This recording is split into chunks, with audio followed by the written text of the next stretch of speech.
I'm wearing like my spookiest, most October vibes shirt that I own, but I'm not really sure how well it matches my vibe, so I'm feeling a little weird. Hi everyone, it's Caroline or Miss B Overseas. Thank you so much for joining me today, where I'm going to be wrapping up all of the books that I read in October. I have a couple of caveats though. Here are all of the books that I read. This first one, I can't tell you what I thought of it or even what it's about or what it is, because it's for this secret video that I should be posting within the next couple of weeks, so keep your eye out for that. You might have actually just seen what it was, so you get a preview. This next book, this 1,000+ page piece of shit, The Stand by Stephen King, I am not through with reading yet, even though I have been reading it since October 1st. I'm about this far into it, a little over halfway.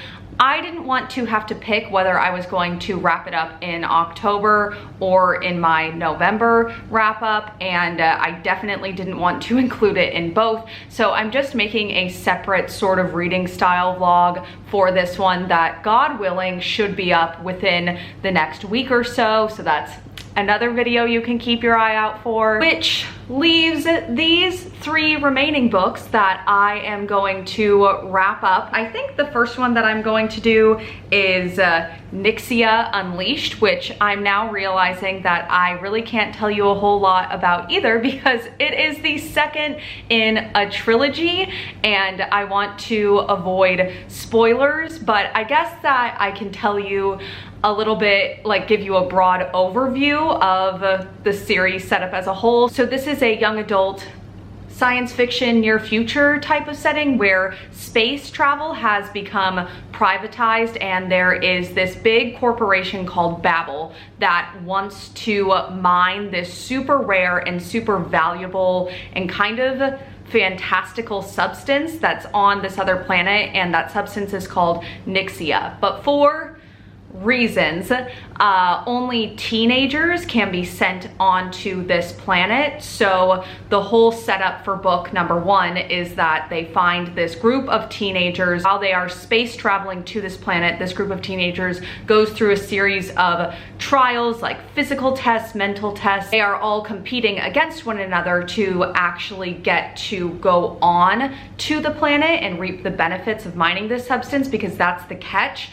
There's only a few of them in the group that will actually get to go onto the planet. The rest will be sent home. This second book is actually following the characters that make it onto the planet despite some harrowing circumstances. And it's so funny because I am the type of person, I do not binge series. Like, I will read the first in a series and then wait forever to continue. And what that does is in that time, I knew that I enjoyed Nixia, the first one in this series, but I waited so long to pick this one up that I found myself convincing myself that I didn't actually like Nixia that much and wasn't really that good. So I kept putting this off and putting this off, and within the first few chapters of reading Nixia Unleashed, I remembered why I loved that first one so much, and it is this group of characters. This found family in this series is so amazing. They are just so desperate to protect one another because they've all been thrown into this kind of similar circumstance where they are being taken advantage of by this evil corporation.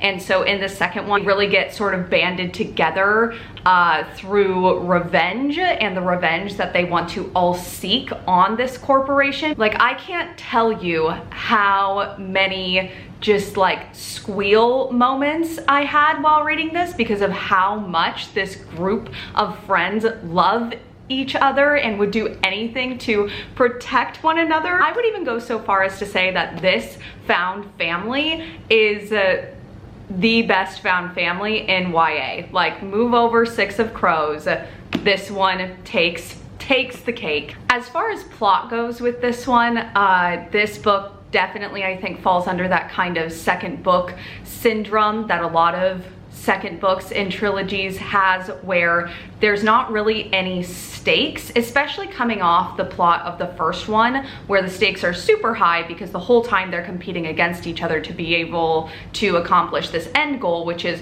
going on to this planet. Well, now they're actually on the planet and there's no real end goal. It's kind of just a series of mini conflicts. So I'm gonna be honest, the plot of I think this series as a whole is not the strongest, but honestly, it doesn't even matter to me because these characters are just everything.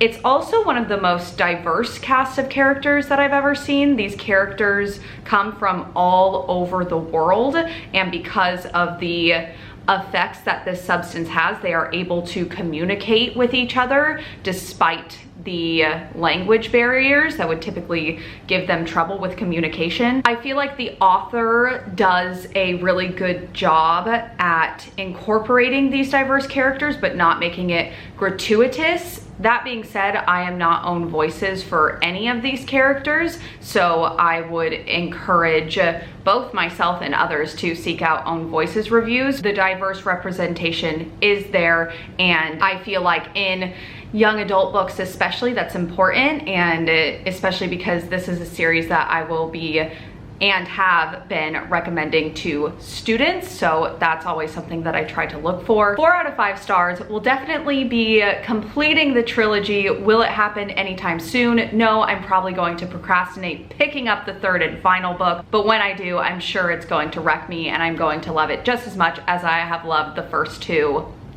in this series. My next book was Unplanned, but I am so happy that I ended up picking it up on a whim. It is And the Ocean Was Our Sky by Patrick Ness.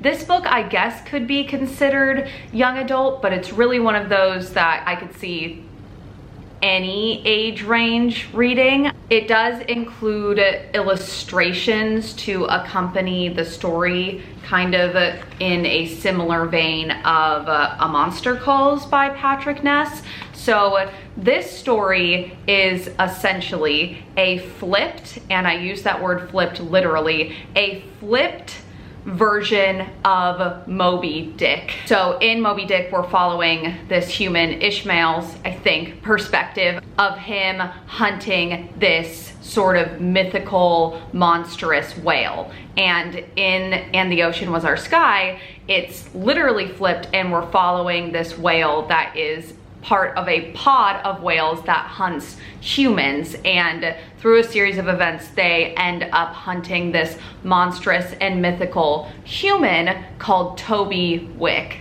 Toby Wick, Moby Dick. Patrick Ness did not strain himself a whole lot on that name exchange. I have never read Moby Dick, and I don't know that I'm ever going to, but I feel like Patrick Ness really mimicked the writing style of that vein of story, where it's very much a legend that is being told, and it feels like you are being sat down in front of someone who is recounting this legend story to you personally. Now, when I started this, I was like, how much am I really going to get from this book that's told from the perspective of a whale? And the answer is a whole lot. The atmosphere that is created in this book is so dark and cold and brutal, and I have never found myself thinking that I am afraid of open water. I've been in the ocean, I like swimming,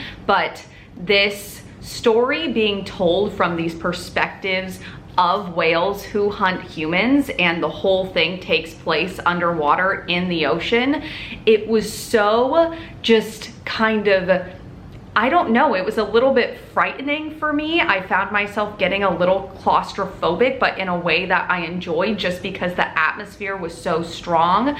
This book also made me understand how authors and illustrators can work together to create a mood, because the pictures that are included in this definitely added to that atmospheric setting for me, whereas usually when I read books that have illustrations included. They kind of are just like an add-on, but this, I think they definitely worked together to make sure that the pictures were not only adding on to the story, but enhancing the atmosphere of the story. Like, look at that. It just, ooh, even right now, it's got me like, my heart is racing and my throat is closing up a little bit. If you know Patrick Ness at all and you have read multiple of his works, no matter the genre or the style, he always seems to write this concept of monsters really, really well. And he always kind of poses the question in all of his works of, are the monsters that we're afraid of, or should we be afraid of men and the humans that we surround ourselves with? Are they the monsters? And this was just played with so brilliantly in this book. It's definitely something that you could read in one sitting, but I found myself getting so emotional and existential just at this concept of this young whale who is learning about brutality and hunting and obsession. I gave this 4 out of 5 stars. I'm super glad that I read it, and I'm really glad that I read it in October, because I've said this before, I'm not a thriller, I'm not really a horror reader, but books like this that are dark and atmospheric and sort of heavy and brutal and melancholy really, really do it for me. So I'm super glad that I ended picking this up for the month of October, and it kind of matches my outfit, so that's super exciting as well. Right, and the last book that I read in the month of October is The Maze Runner by James Dashner. This was the one that I had Siri pick for me off of my backlist scratch-off poster. Because it is so backlist, I feel like synopsizing it is kind of pointless, but just in case you want to hear it. This is a young adult dystopian. We're following our main character named Thomas, who wakes up in the first chapter of the book not having any previous memories from his past life besides his name. He can recall like general things about what the world was like, but he doesn't have any specific memories to himself. He ends up waking up in this place that he learns is called the Glade, where there are a bunch of other teenage boys that have been living there for varying amounts of time, and the Glade is surrounded by this gigantic maze, and the boys are under the impression that in order to regain their memories and get back to their previous lives, they have to solve the maze, and that's kind of the plot